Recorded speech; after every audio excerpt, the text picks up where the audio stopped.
Appreciated getting to work with everyone, talk with everyone. I got to know members in our conference that I didn't really know that well over the last 3 weeks, and that we need to come together and figure out who our speaker is going to be. And really, we need a speaker. Like, the country needs a speaker. This isn't about, you know, prom king. Like, we need a functioning legislative branch. To go after these members and let them know how they feel. So that is why there is so much emotion right now and why the feelings are so raw inside the Republican conference, Jake. If only there was something in his background that would suggest he would stand by and look away when bad things were going on.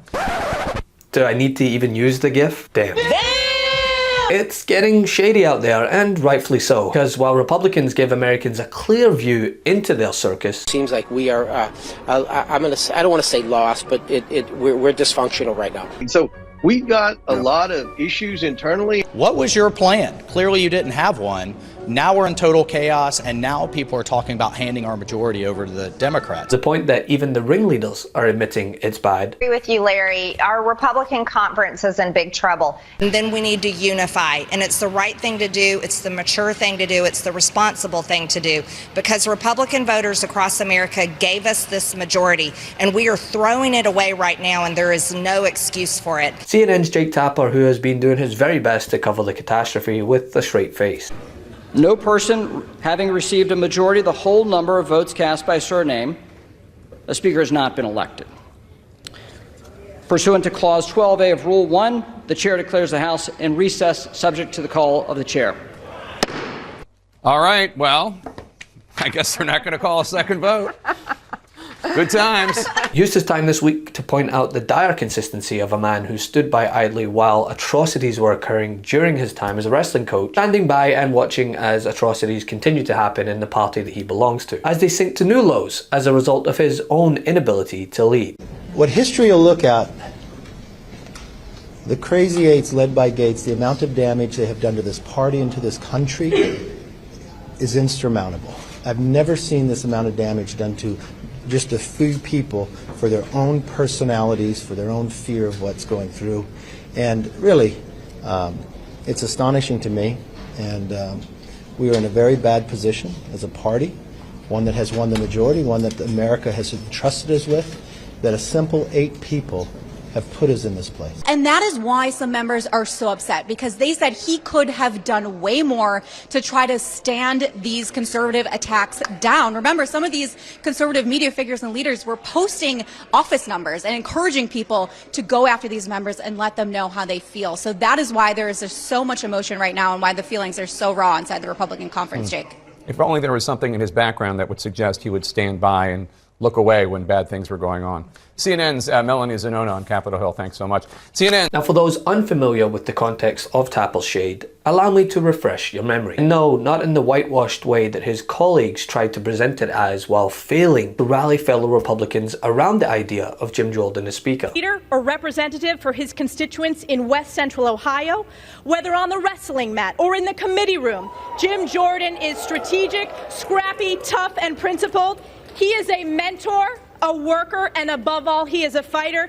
And the American people know, we know, that Jim Jordan is a winner on behalf of the American people. I just get your reaction to what we just played from Congresswoman Stefanik.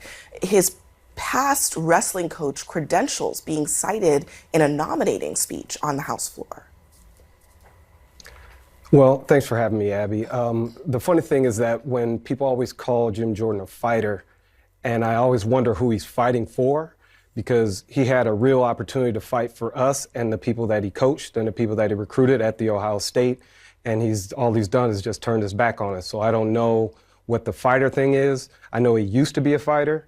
I know he used to be a good wrestler, but he's not a good fighter for anyone else that I know of. And as they stoop to new lows in their attempts to govern, it is clear that no amount of blaming Democrats will cut it. I mean, even Fox News aren't buying the BS they're trying to sell. This is make the Republican Party look right now. I think it makes Congress as a whole look very bad.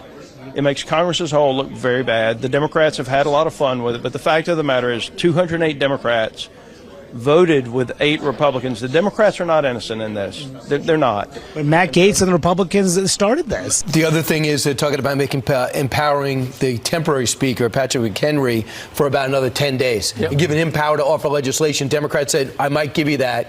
I'll vote for that just to get something done. 8 packages. The Republicans just are very determined not to have a voice, it seems. Whatever they do, they want to make sure that they don't have a voice. And that's Matt Gaetz and his 7 geniuses. Well, this is what he got. He had no plan. He just wanted to blow the place up. This falls squarely on the shoulders of the GOP. The House can't even look over legislation because of their inability to function as a majority, something the Democrats had no problem doing while Pelosi was at the helm.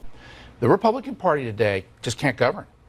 Nancy Pelosi, with a 5-vote majority, she was able to govern. The Democrats have become the party of discipline, and the Republicans have become the party that lacks discipline. Now we have a speaker that's been kicked out, and Matt Gaetz has been blamed for it.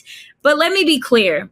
There is plenty of blame to go around to all of the Republicans. Kevin McCarthy, sorry, but you will never be a Nancy Pelosi. I know that you thought you were better than, but as they say, you effed around and you found out. Look at everything that is stalling because of the GOP. They're holding up military appointments. I'm not going to change my approach. You know, it is what it is now. He was referring to the acting head who will potentially have to perform more than one job at a time, as no confirmed head of the Marine Corps has been approved by the Senate. He said he was not concerned about that. They are the reason for possible government shutdown. They're the reason the House is in limbo and basically can't do anything. We need to reopen the House to solve problems for hardworking American taxpayers.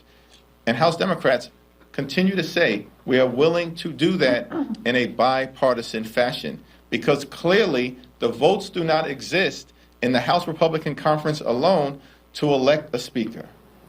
House Republicans rejected McCarthy. House Republicans rejected Scalise. House Republicans rejected Jordan. House Republicans have apparently rejected McHenry.